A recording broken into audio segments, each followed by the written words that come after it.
Okay, so this is not a thing I'm going to be doing very often, but the 10-Minute Bible Hour put out a magnificent video this morning on the problem of pain, or the problem of evil, depending upon how you want to define it. And it got me thinking. So I want to make a quick response, not so much working on the problem myself, as sort of laying it out for people who might be thinking of it and who might want sort of a sense of how to start staring at it. First of all, I want to emphasize that there are actually two different problems here. There's the problem of evil and the problem of pain. And a moment's thought should, those aren't quite the same problem. We could ask why there's suffering in the world, and we could ask why there's evil in the world. And it's possible to have suffering without evil. Evil seems to me to involve a certain amount of intentionality. So something like an earthquake would create a great deal of suffering without necessarily involving any actual evil. And on the other hand, evil without suffering is also very possible. So for instance, imagine that I wanted to murder someone, and I spent long nights in my room fantasizing about how I was going to murder them, but then I never actually did anything. It seems to me fairly evident that there is evil there. I am thinking evil thoughts, but no actual suffering, because no actual suffering came to pass. So they are separate questions, but at the same time, it feels like a good God would create a world in which there was neither suffering nor evil. So both the questions need to be answered. They might be answered in different ways, but they both need to be answered. So the way I think about this, I break it down as 8 separate statements, all of which are held to be true, at least instinctually, by the majority of Christians, and all of which cannot be true. At least one of them must be false. But which one you think is false is something that you have to think about yourself. So the first statement is that there is a God. This is pretty self-explanatory. If the question is, how can evil exist in a world with a good God? Well, if there's no God, we don't actually have a problem. The second statement is that God is singular. God is unified. It is possible to imagine a solution where there are multiple gods whose interests conflict. And it's possible that some of those gods are outright evil, but even if all of them are good, the conflict between their different goals could lead to suffering. Sometimes I feel that this is what people are driving at when they elevate the role that Satan plays in Christian discourse. Because the idea there would be that, well, the reason that we have evil in the world is because we have Satan. And that's possible, but if you want to go that route, you have to answer, you have to decide how powerful you think Satan is, so to speak. Because if Satan is powerful enough that Satan can do things that God can't stop Satan from doing, then you've eliminated God's singularity. God is no longer a unified thing because Satan is kind of co-God in that worldview. Alternately, if you think Satan can't do things that God can't undo, then you have to ask why God permits that to continue. In which case you're right back at exactly the same problem we started with. So sometimes, some people who talk a great deal about Satan, I suspect are claiming that statement 2 is false. Not necessarily explicitly, but implicitly. But for the most part, the overwhelming majority of monotheists believe that statement 2 is true, that God is one unified being, and that there's no conflict within the divine nature. Statement 3 is that God is omnipotent, that there is nothing God cannot do. Statement 4 is that God is omniscient, that God knows everything.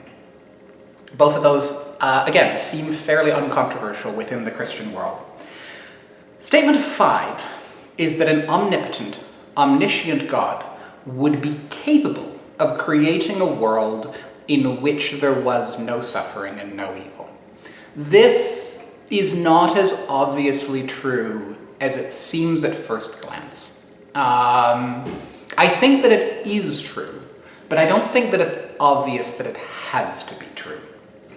And I would point out that omnipotence, as generally understood by Christian theologians, doesn't necessarily permit logical contradictions. So, for instance, God cannot make a thing which is a two-dimensional shape and is both a triangle and a square simultaneously. Because the definitions of triangles and squares logically contradict. God could do something that violates the laws of physics. God could say, create a planet the size of Jupiter in the shape of a pretzel. That would be fine. That's part and parcel of omnipotence. But violating logical laws isn't, because those logical laws are part of God's nature on some views. And so it's possible, I doubt it, but it's possible that there is some logical contradiction in the idea of a world that exists without evil or that exists without suffering. And in that view, the only way God could have created a world without evil would have been to not create a world at all. As I said, Statement 5 is not one that I believe is true, but it's one that I've heard argued for before, and it's worth including in our list of 8 statements. Statement 6 is that God is benevolent. In other words, God is good. This, again, is something that most Christians take for granted, but if it's not true, we don't have a problem. So that's simple. Statement 7 is that if God were benevolent, then God would want to create a world without evil in it. I'm not sure that this is true. Usually when Christian theologians work on the problem of evil, they focus their attention on this statement 7. It's not clear that this has to be true. Instinctually, we think of it as true. Again, these are all statements that most Christians would think of as true. But usually there are 2 separate lines of argument that people run down when they want to disprove statement 7. Either they claim that God cannot create the world without evil and also have free will in it, or that God cannot create the world without evil and also have love in it. This isn't the same as saying that there's a logical contradiction to a world without evil, but it's different from statement 7, but it is saying that there are other things that God might have found more important, free will and love, that would be logically contradictory. The argument usually runs that giving people free will means giving them the opportunity to misuse that free will. And so the instant people have free will, the possibility of evil exists. And it becomes nearly inevitable that at some point that possibility will be carried through on. I have mixed feelings about that. I think that's mostly true, but I think if you want to push that statement to really solve the problem of evil, then you need to draw a clear distinction between moral evil and natural evil.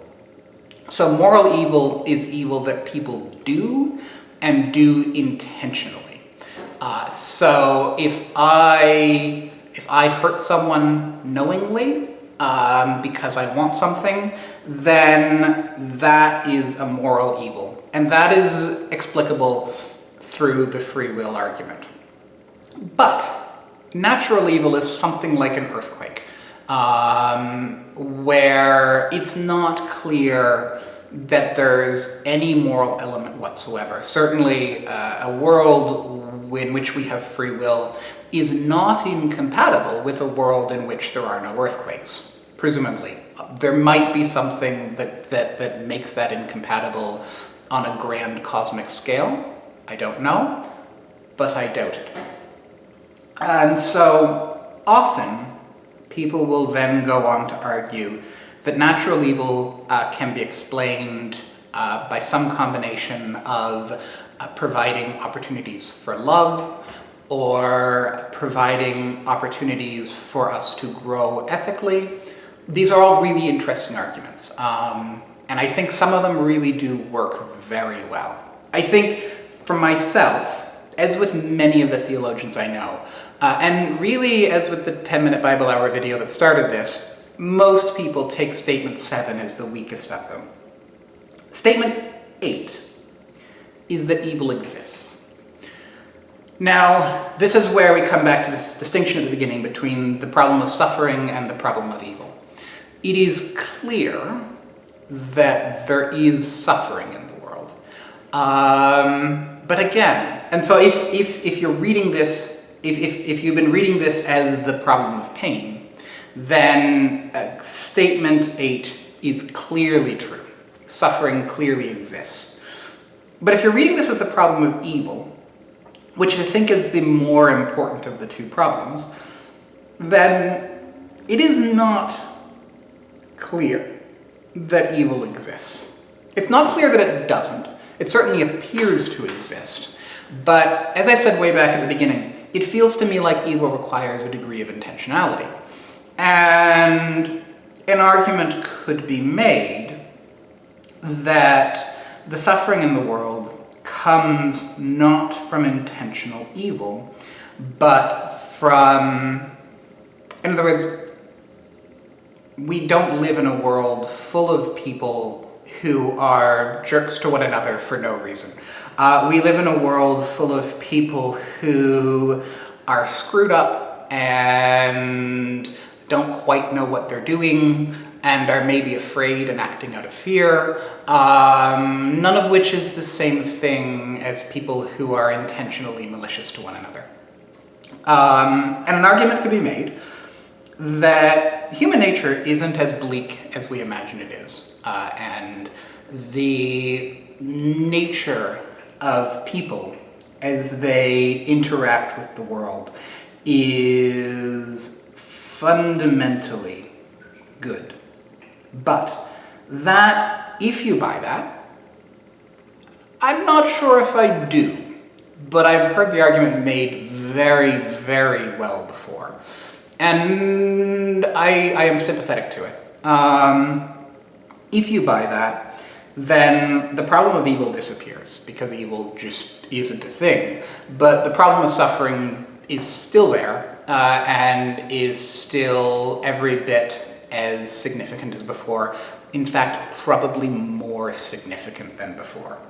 So, as I say, we have 8 statements here, and if you're thinking about the problem of evil, you need, or I feel you need to look at these 8 statements and decide which one or more of them you think is false. God exists, God is singular, God is omnipotent, God is omniscient. An omnipotent and omniscient God could create a world without evil. God is benevolent. A benevolent God would want to create a world without evil, and there is evil in the world.